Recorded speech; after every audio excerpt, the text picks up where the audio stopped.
Thank you once again, and as always, when someone does our show for the first time, I like to ask, what was the experience like? Um, it was really very pleasurable. I liked it a lot. Had a good time. I don't know if you can tell.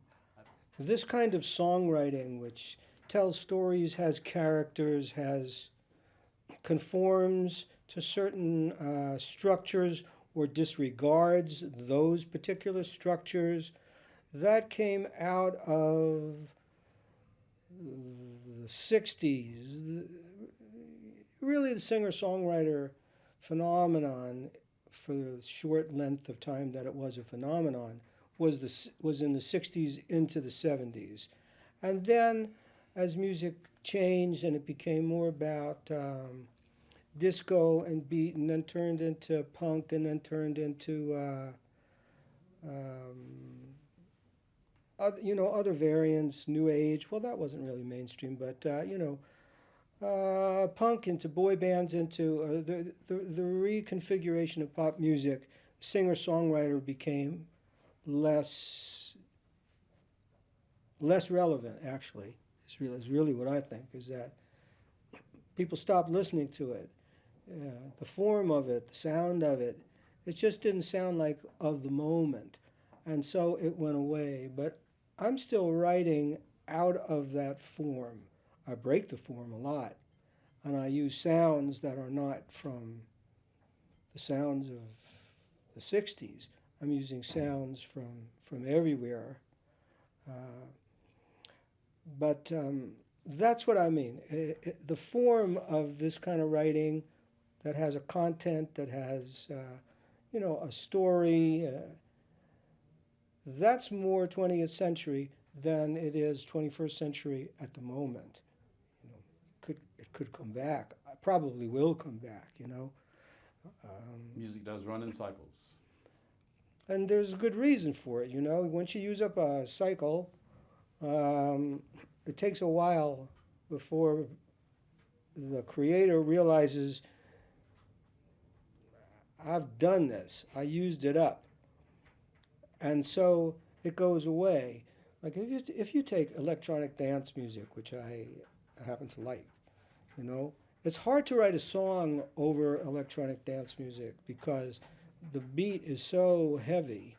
It's so much about dance that to put a content over it and say, no, this is about a story, not about a dance, that's a difficult thing to do. So you haven't heard much of that yet. But no doubt that'll happen, because the idea of a song and a story and something that touches your heart, that comes out of songs. It doesn't come out of beats. You need both. That's my feeling, is you need both. I like to make records that have strong rhythmic content, but you can sit and listen to them. You don't have to get up and dance to them. But you want to get up and dance? It's cool, because the groove is there.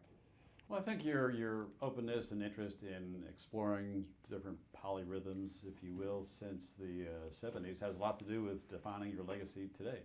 And you've always had this interest in experimenting with different sounds and different instruments, which leads me to the Harry Partsch connection for Stranger to Stranger.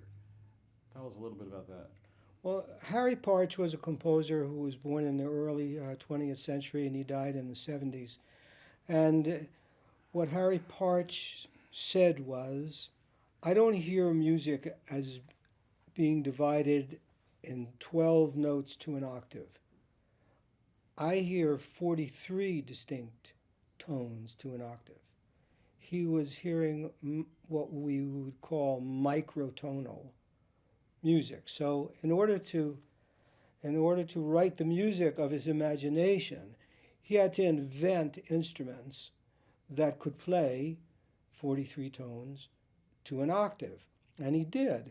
He built them, and they're beautiful to look at. His instruments, they're beautiful. Chromelodeon is an instrument that looks like a standard keyboard, like that you might see on a big harmonium or an organ. But the tones are, if you think that A is 440, which A440 means if you took a wire and you held it at a certain tension, and you plucked it, and it vibrated 440 times per second, it would produce a tone that we call A. We don't have to call it A. We could call anything could call it Chuck. It wouldn't matter, But that's what we call it. A is A440. So if you want to get a little bit sharper, you tighten the string. Then it becomes A, and it might go A 442 per second. Then it might go 444 or 446. As at a certain point, you would say on a regular instrument, like you're tuning your guitar, you'd say, well, that note is sharp, meaning it's vibrating too many times per second, so you flatten it, or that note is flat. But Partsch says music is like speech. It doesn't go from, like on a staff, from this note to that C, down to, G, down to, E. It doesn't go that way. It goes this way, through the staff, through the lines. And so that's how we heard music. Well, when I wrote the first song on this album, which is Insomniac's Lullaby, because of the way I wrote it and the chromatic way that I wrote it, not microtonal, because I'm writing it on a guitar, which is tonal, but because of that and the title, Insomniac's Lullaby, I thought that the Harry Partsch instruments might add a kind of, tension to the lullaby, which is sort of what I was looking for. Harry would not have been a fan of the concept of auto-tuning, I gather. I think he would have. Really? Yes, because what I found with auto-tuning, mostly when there's auto-tuning, they take a note that's out of tune. It's sitting here, it's a B. It's flat, because the note you want is a C. So they take that and they stick it up right in the middle of the C. But what's going on in the note C, if you look at it on a computer, is there's a lot of space that's still the note C. Like when you hear a vibrato, what you're hearing is a note going sharp, flat, sharp, flat. That wavering that we call vibrato is sharp, flat, sharp, flat, sharp, flat within the context of the note. So we're used to hearing notes go a little bit sharp, a little bit flat, a little bit sharp, a little bit flat. And what I found if you take auto-tuning and you shape the notes out of what you would call, or put it this way, the least interesting part of a note is right in the middle. It's like a sine wave. It's just not interesting. It's not in acoustic music. In electronic music, okay. But otherwise, so you can shape these notes with auto-tuning. Nobody does it. They just take things and tune them up to the key. They're not using it to take advantage of the 43 tones, but you could. It'd be very interesting. And of course the same applies to singing. Yes, it does. And I think that's why singers who are maybe just slightly off kilter or who play around with phrasing in different subtle ways are more interesting for the most part than somebody who's spot on perfect. Depends, but often, like the blues tend to be sung really on the flat side of things, really almost in between the keys, But I was having a conversation once with opera singer Renee Fleming, and we were talking about, I said to her, it's so great to hear you sing so in tune, and she said, oh, so do you, and I said, no, I don't. I tend to sing kind of flat, on the flat side of the note. And I'd do a take and I'd come in and I'd say, wow, that's flat. That seems flat to me. Let me put it up on the screen. Let me see where it sits. And there it would be sitting right just about above the note where it would be flat. So I said, that's frustrating because I'm hearing it as right in tune, but it's actually a tiny bit flat. So I said, you know what, put up some Yo-Yo Ma concerto. I want to see where Yo-Yo Ma plays.